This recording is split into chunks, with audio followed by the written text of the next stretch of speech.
Maria had long since mastered the art of disappearing in plain sight.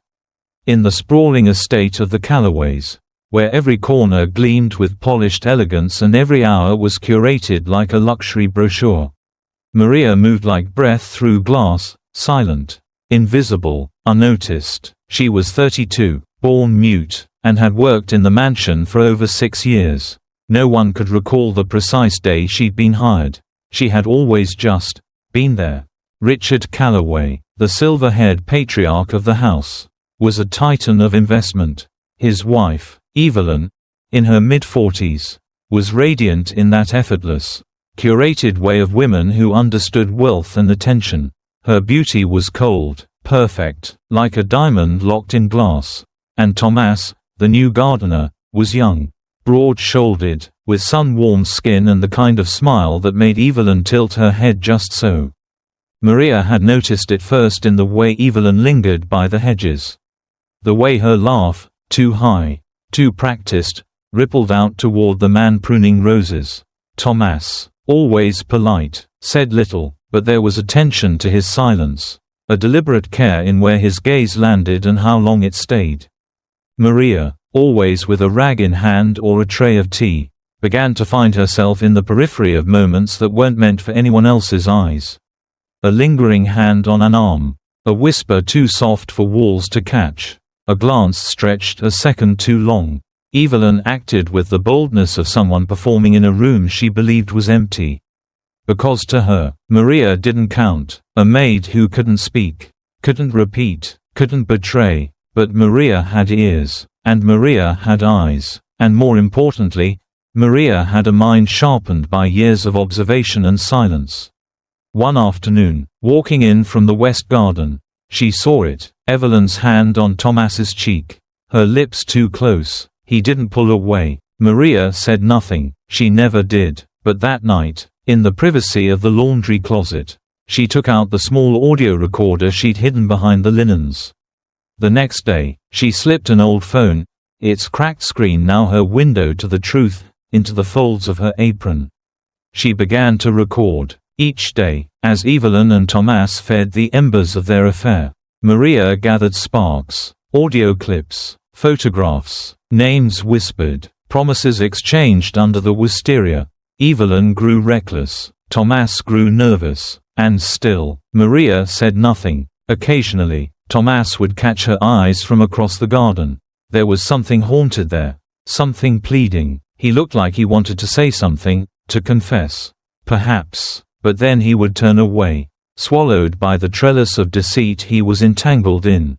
By the end of the week, Maria had catalogued everything. She transferred the files to a small USB, taped it with black ribbon, and tucked it deep inside the seam of her apron, a secret in plain sight, carried between dusters and silverware.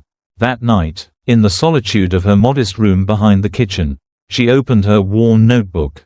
Her handwriting was precise, small, deliberate. On a fresh page, she wrote only one line. I do not need a voice to speak the truth. I only need the truth to speak for me. And then she turned off the light, lay back on the thin mattress, and let the quiet hold her like a friend. Tomorrow, the house would rise again in glittering ignorance.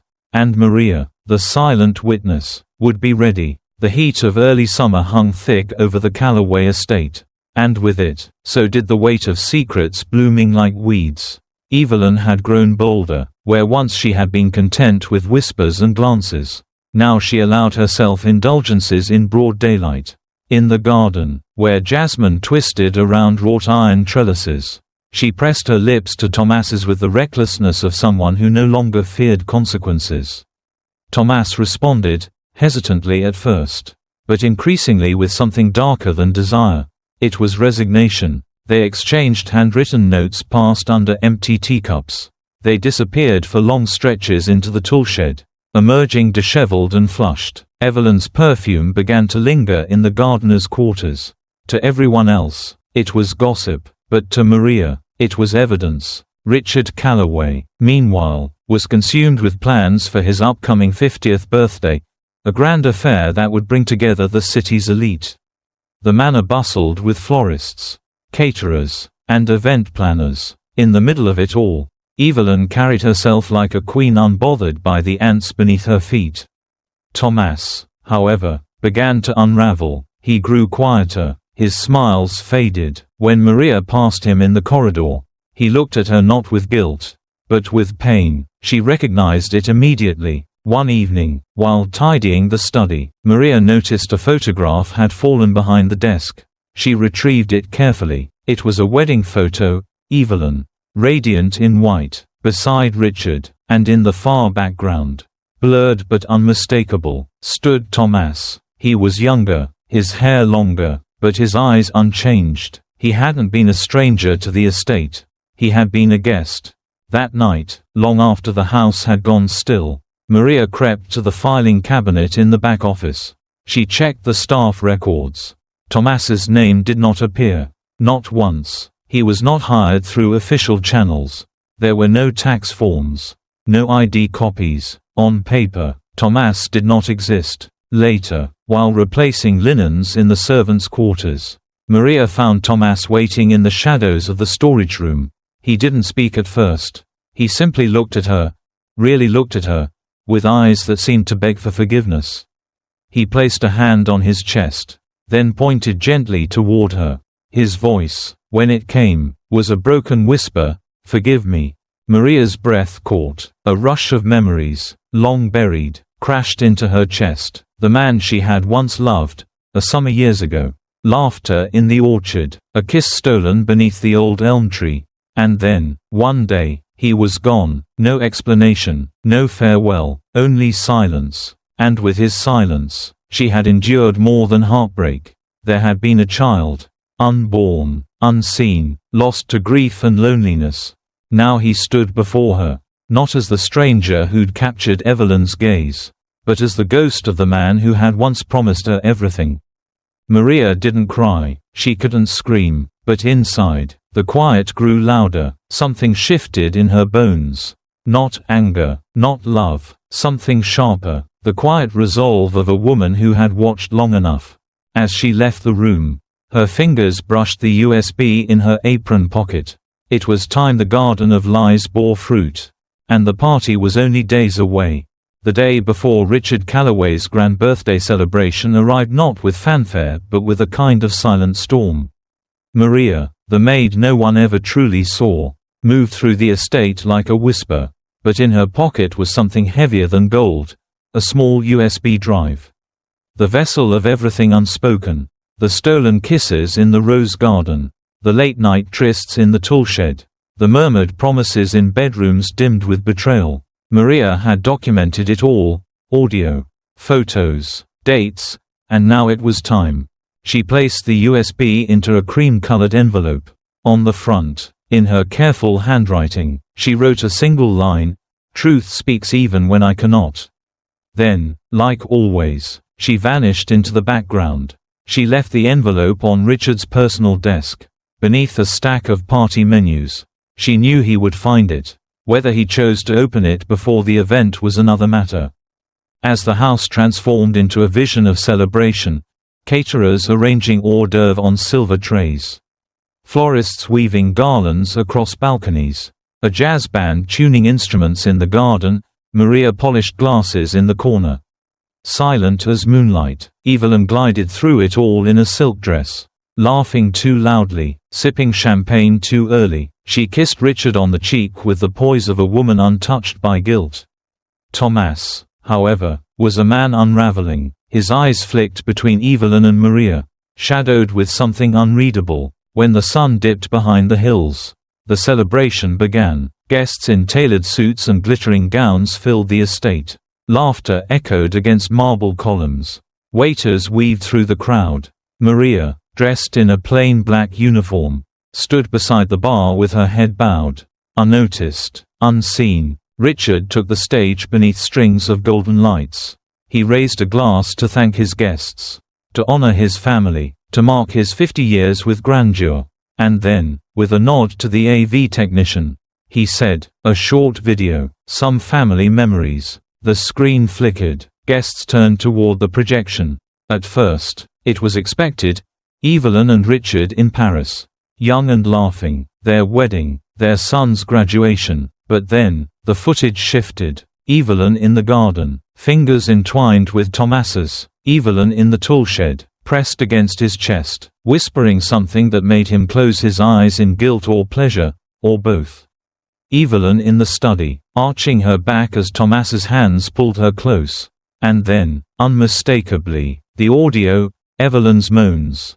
Thomas's voice, raw and desperate. Gasps rippled through the audience. A few guests turned away. Others stared. Evelyn turned to Richard, her face drained of color. Thomas stepped back from the bar as if struck. His mouth opened, but no sound came. Richard stood motionless. Then, after a breathless moment, he asked in a voice like steel, "Does anyone know who sent this?" A figure stepped forward. Maria. She moved slowly, not out of fear but out of purpose. In her hands, she held a document, their marriage certificate. 6 years ago, in a small civil courthouse, she and Thomas had pledged themselves to each other. No one at the estate knew. Thomas had disappeared weeks later. Maria had buried her grief and returned to work. Silent, always silent. She handed the paper to Richard, who read it in silence. The crowd was frozen, suspended in a collective gasp. Evelyn opened her mouth, whether it was to plead, to explain, or to lie, no one would know, because Maria stepped back, looked her straight in the eyes. And in that gaze, Evelyn saw the truth. Every quiet moment had been noticed. Every betrayal had been recorded. And the woman she had dismissed as mute had spoken louder than anyone else ever could. Thomas didn't run. He didn't speak. He simply stared at Maria as if she were a mirror he had spent years avoiding. And Maria, she turned and walked back into the crowd, not needing applause, not seeking approval, just letting the truth finally breathe. Above the garden, fireworks exploded into the night sky. But it was the silence left behind that said the most. The morning after the party, the Callaway estate sat in silence. Not the usual hush of luxury, but a stunned, scorched quiet, as if every word whispered the night before still echoed in its marble halls. Within hours of the scandal breaking, news trucks camped outside the iron gates. The affair, the footage, the forgotten maid turned whistleblower. It was the kind of tabloid tragedy the media devoured.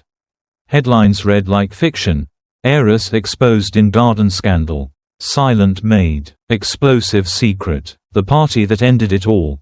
Evelyn, once the belle of social galas, vanished from public life. Sponsorships were pulled, contracts dissolved. Brands that once bragged of her affiliation now scrubbed her name from press releases.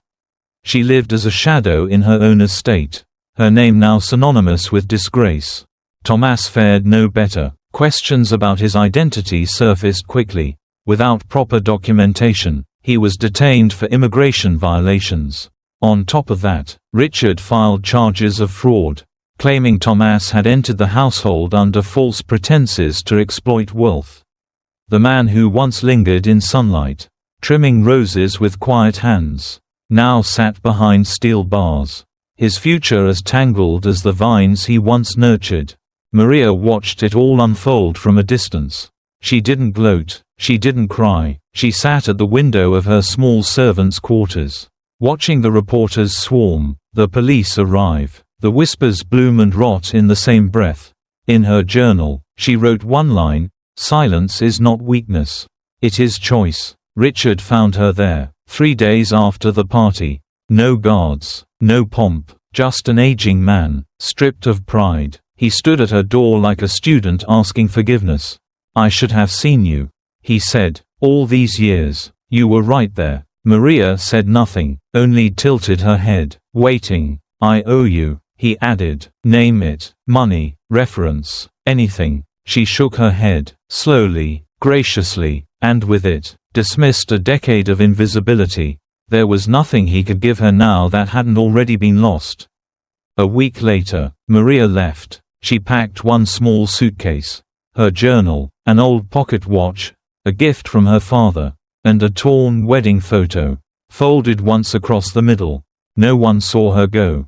She slipped through the morning mist like she had arrived, silent, unnoticed. present only in the way absence sometimes echoes louder than presence ever could.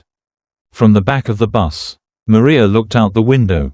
The estate, once sprawling and proud, receded into the fog. The lavender in the front garden swayed in the breeze, as if waving farewell, and for the first time in many years, Maria smiled, a smile that spoke volumes, a smile that needed no sound at all.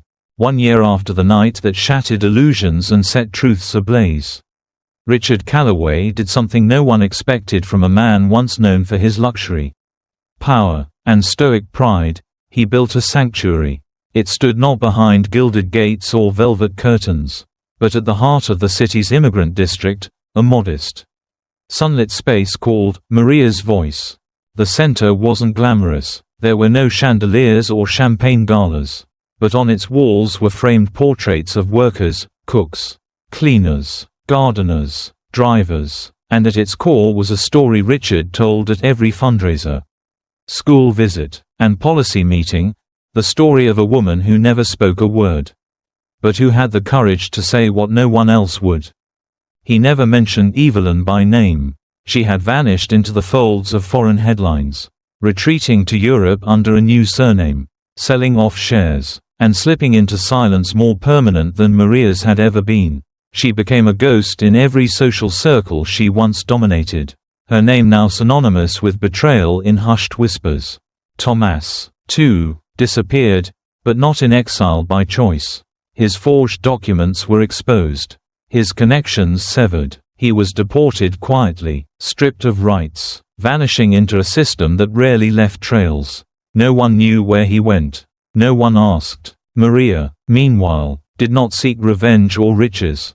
She resettled in a small town nestled between hills, where the air smelled of pine and the streets echoed with simplicity.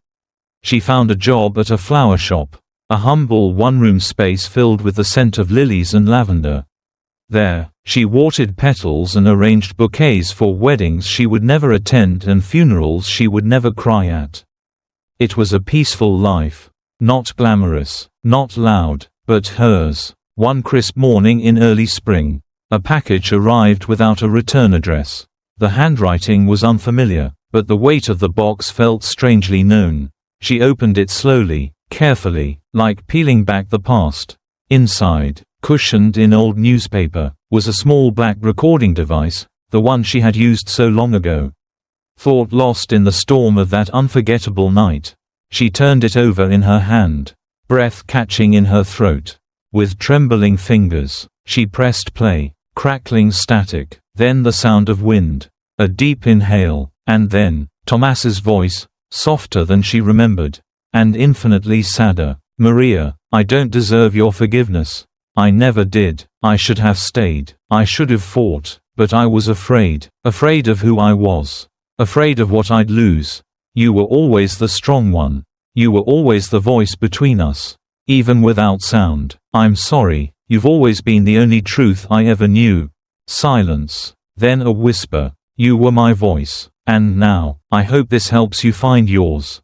Maria sat still for a long time, her hands folded in her lap, her eyes full, yet dry. Then, slowly, tears began to fall, not from pain, but from a quiet release. A decade of heartbreak exhaled in a single breath. She rose, walked to the small kitchen where a bundle of lavender waited in a glass jar.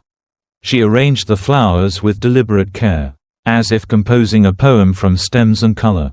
And then, she placed the recorder beside them. She walked to the mirror near the doorway. Her reflection was older, quieter, but radiant with a light that had been missing for years.